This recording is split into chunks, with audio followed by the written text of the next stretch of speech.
रात का वक्त, न्यूयॉर्क। बारिश हो रही है और शहर में अजीब सा सन्नाटा है। लेकिन इस सन्नाटे के पीछे छुपा एक ऐसा खौफ जो सिर्फ शहर को नहीं, पूरी दुनिया को निगल सकता है। क्योंकि एक पागल सीरियल किलर, इसका नाम है क्लीटस कैसिडी, वापस आ चुका है। और इस बार उसके साथ है एक ऐसी ताकत जो हर उस इंसान को मारने निकली है इसके शरीर में कभी सिम्बायोट का एक छोटा सा टुकड़ा भी रहा हो। और यहीं से शुरू होती है कहानी एब्सोल्यूट कार्नेज की।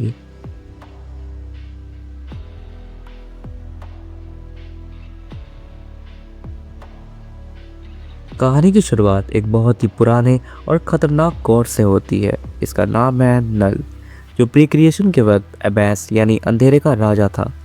नल ने ही सिम्बायोट्स को क्रिएट किया, लेकिन बाद में उसके अपने ही क्रिएशंस ने उसके खिलाफ बगावत करी और उसे बिलियंस ऑफ सिम्बायोट्स से बने एक लिविंग केज में कैद कर दिया, जिसे हम प्लैनेट ऑफ द सिम्बायोट्स के नाम से जानते हैं।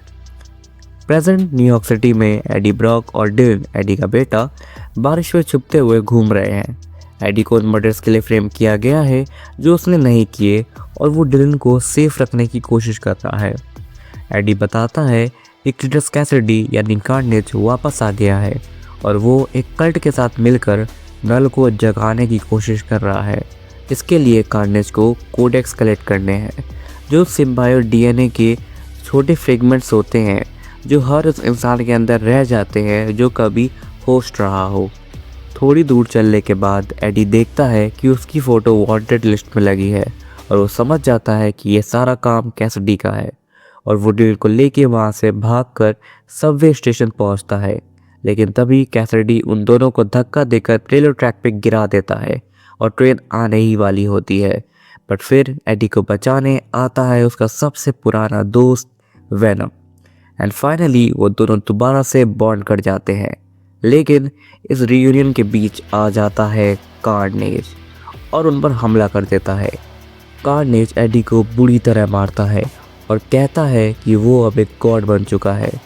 जान बचाने के लिए एडी एक रिस्की मूव खेलता है और मैसिव इलेक्ट्रिक शॉक जनरेट करता है। इससे कार्नेज थोड़ी देर के लिए पीछे हट जाता है और वो वहाँ से भाग निकलते हैं। इस भयानक लड़ाई के बाद वेनम एडी की शैटर्ड बॉडी को रिपेयर करने के लिए उसे एक टेम्पररी कोमा में डाल देता है। होश आने पर एडी डिल को लेकर पीटर पार्कर यानी स्पाइडरमैन के पास ले जाता है। अगला सीन एक कैफ़े का है, जहां पीटर अपनी आदत से मजबूर थोड़ा मजाक करने की कोशिश करता है, पर एडी इतना फ्रस्ट्रेटेड है कि वो उठकर जाने लगता है, ये कहकर कि पीटर को बुलाना एक गलती थी। पीटर उसे रोकता है और वादा करता है कि वो अब हिलेरियस नहीं बनेगा। इसी बीच पीटर डिलन से दोस्ती करने की कोशिश करता है, पर डिलन उसे एक मीनेस बोलकर चुप करा देता है। उसके बाद एडी डिलन को काउंटर पर जाके अपनी बुक पढ़ने को कहता है। उसके जाने के बाद स्पाइडी एडी को पूछता है कि ये बच्चा कौन है और उसके साथ क्यों घूम रहा है, एंड देन एडी उसको बताता है कि ये उसका बेटा है। जिसे सुनकर स्पाइडी कहता है कि उसे पता भी है, क्योंकि मुझे डैड से ज़्यादा एडी सुनाई दे रहा है। एडी समझाता है कि थोड़ा कॉम्प्लिकेटेड है। बेसिकली एडी को इस बात का डर था कि अगर वो डिलन को ये बता देगा तो वो हमेशा उसके पीछे चिपका रहेगा, जिससे उसकी जान को खतरा भी हो सकता है।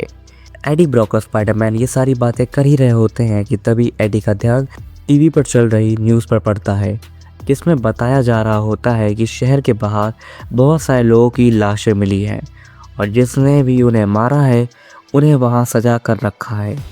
ये सब देखकर एडी सब समझ जाता है और स्पाइडरमैन को बताता है कि ये सब कार्नेज ने किया है। वो बताता है कि ये जितने भी लोगों की लाशें मिली हैं वो सब कभी ना कभी सिम्बायोट के होस्ट रह चुके हैं। इसमें एनी की भी लाश है, जो डिलन की माँ यानी एडी की पत्नी थी। अभी ये बातें चली रही थी कि अचानक पीटर का स्पाइडर सेंस टिंगल करने लगता है, क्योंकि कुछ रॉबर्ट्स उस कैफ़े को लूटने के लिए वहाँ पे आ जाते हैं। पर उनका bad luck, Spidey was there, जो कि उनसे लड़ते लड़ते एडी से बात करता है, ऐसा सारी चीज़ों को समझने की कोशिश करता है। And then he talks about कि हमें ऐसे किसी इंसान के पास जाना होगा जो कि एक ऐसी मशीन को बना सके जिसकी हेल्प से वो सारे लोगों की बॉडी से कोडेक्स को निकाल सके। एंड एडी कहता है कि वो जानता है एक आदमी को। Cut to the next scene, Rex Strickland safe house. जहाँ पे हमें पता चलता है कि वो इंसान और कोई नहीं बल्कि द मेकर है, जो कि अल्टीमेट यूनिवर्स का रिड रिचर्ड्स है। पर क्योंकि वो यूनिवर्स अब ख़त्म हो चुका है तो ये इस यूनिवर्स में रहता है और बहुत ज़्यादा ही इविल बंदा है। द मेकर उन्हें अपनी एक नई इन्वेंशन दिखाता है जिसे वो एक्सट्रैक्टर कहता है। वो एक्सप्लेन करता है कि ये मशीन फॉर्मर होस्ट के शरीर से कोडेक्स को सेफ तरीके से निकाल सकती है। इससे पहले ही कार्नेज उन कोडेक्स को कलेक्ट करे, द मेकर उन्हें खुद निकाल कर न्यूट्रलाइज करना चाहता है। दोनों की बात हो ही रही थी कि तभी वहाँ पे स्पाइडरमैन एक बच्चे को लेके आ जाता है जो नॉर्मन ऑसबॉर्न का ग्रैंडसन नॉर्बी होता है। द मेकर की नज़रें नॉर्बी पर पड़ती हैं। वो कहता है कि ये बच्चा मशीन के लिए एक आइडियल कैंडिडेट है क्योंकि वो पहले कार्नेज सिम्बायोट से इन्फेक्ट हो चुका है। ये सुनते ही स्पाइडरमैन डिफेंसिव हो जाता है। वो नॉर्मी के सामने खड़ा हो जाता है और साफ मना कर देता है जब तक उसे पता ना चले कि ये मशीन सेफ है या नहीं।